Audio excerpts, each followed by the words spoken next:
देखिए, दीपक प्रकाश के मंत्री बने रहने का रास्ता साफ हुआ। बीजेपी विधान पार्षद देवेश कुमार ने इस्तीफा दिया है। एमएलसी पद से देवेश कुमार ने इस्तीफा दिया। देवेश कुमार के इस्तीफे से खाली हुई सीट पर विधान परिषद भेजे जाएंगे दीपक प्रकाश।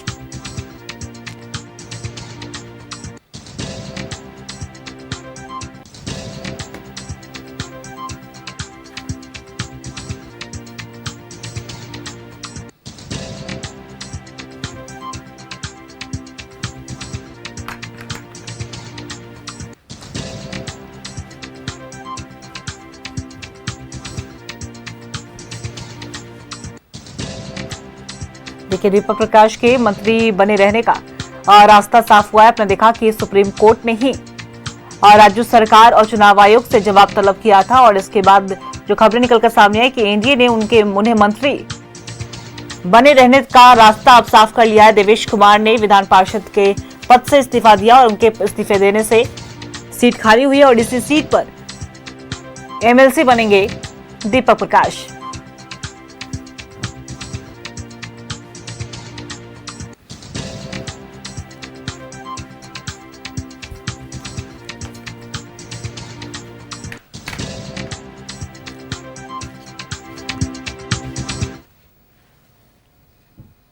और इसी खबर पे और भी तमाम जानकारी के साथ हमारी सहयोगी पूजा हमारे साथ पटना से लाइव बनी हुई है, उनका रुख करेंगे।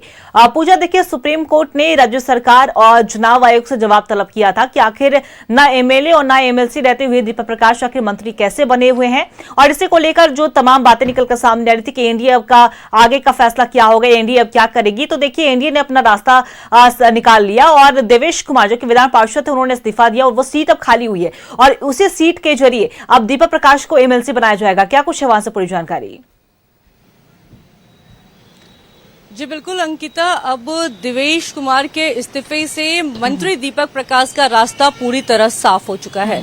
बता दें आपको कि बिहार सरकार में पंचायती राज विभाग के मंत्री हैं दीपक प्रकाश और उन पे संवैधानिक खतरा मंडरा रहा था जो देवेश कुमार के इस्तीफे से अब पूरी तरह टल चुका है। बता दें आपको कि लगातार इसको लेकर सवाल खड़े हो रहे थे कि अगर किसी विधान परिषद या विधानसभा के सदस्य नहीं है दीपक प्रकाश तो फिर मंत्री पद पर वो कैसे बने हुए हैं, जिसको लेकर सुप्रीम कोर्ट में याचिका दायर की गई थी और सुप्रीम कोर्ट ने सरकार से जवाब भी मांगा था कि आखिर किस संविधान के तहत अभी तक मंत्री पद पर हैं दीपक प्रकाश।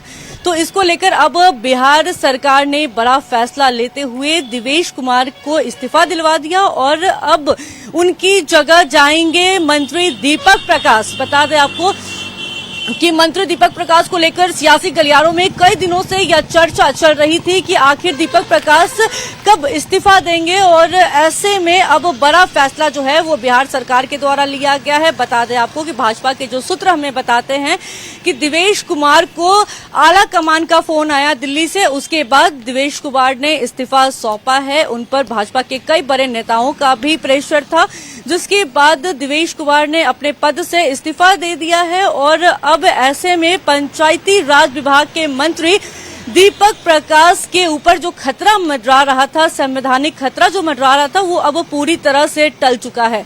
बता दें आपको अंकिता कि लगातार आरएलएम प्रमुख उपेंद्र कुशवाहा सार्वजनिक जगहों पर यह बयान देते हुए नजर आ रहे थे कि मंत्री दीपक प्रकाश केवल 2 और 3 महीनों के लिए मंत्री नहीं बने हैं, बल्कि वो 2030 तक मंत्री बने रहेंगे। भाजपा के नेताओं का आशीर्वाद है और सिर्फ हमारी पार्टी की मर्जी से नहीं बल्कि भाजपा के नेताओं की मर्जी से भी दीपक प्रकाश मंत्री बने हैं।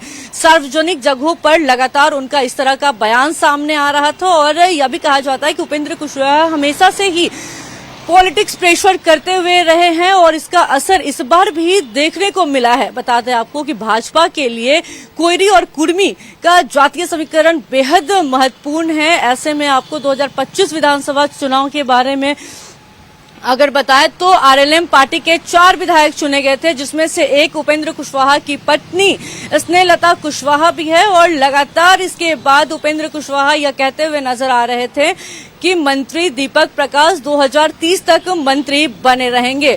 कल जिस तरीके से शुक्रवार की शाम देवेश कुमार ने इस्तीफा दिया है, उससे अब रास्ता दीपक प्रकाश का बिल्कुल साफ हो चुका है अंकिता। अब उन पर संवैधानिक खतरा नहीं मंडरा रहा है, लेकिन यह केवल 8 महीनों के लिए है, क्योंकि 8 महीने के बाद फिर से उन्हें कहीं विधान परिषद या फिर विधानसभा पहुंचना पड़ेगा, क्योंकि देवेश कुमार का जो कार्यकाल है वो 8 महीने में समाप्त हो जाएगा। उसके बाद मंत्री दीपक प्रकाश को फिर किसी विधान परिषद या विधानसभा में भेजना बेहद जरूरी है। अब ऐसे में यह देखने वाली बात होगी कि चुनाव आयोग और भाजपा कब तक विधान परिषद का सदस्य बनाती है मंत्री दीपक प्रकाश को। अंकिता, चलिए बिल्कुल पूजा, और आपने तमाम जानकारी साझा की, इसके लिए आपका बहुत बहुत शुक्रिया।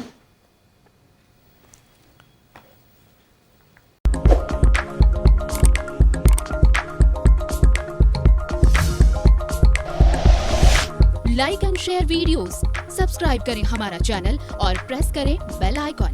न्यूज़ 11 भारत, सच है तो दिखेगा।